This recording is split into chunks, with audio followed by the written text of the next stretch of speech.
To hide Instagram online status in 2021. Now that's I'm going to show you guys in this quick video. So let's get started right away. Now the very first thing you have to do is you have to go to the Instagram app, and then you have to go to your profile page, and then what you have to do, you have to click on three horizontal lines in the top right corner, and then click on the settings in the bottom.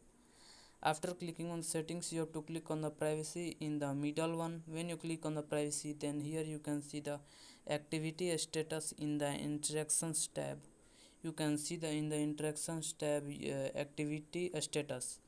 So when you click on the activity status, you can see the show activity status.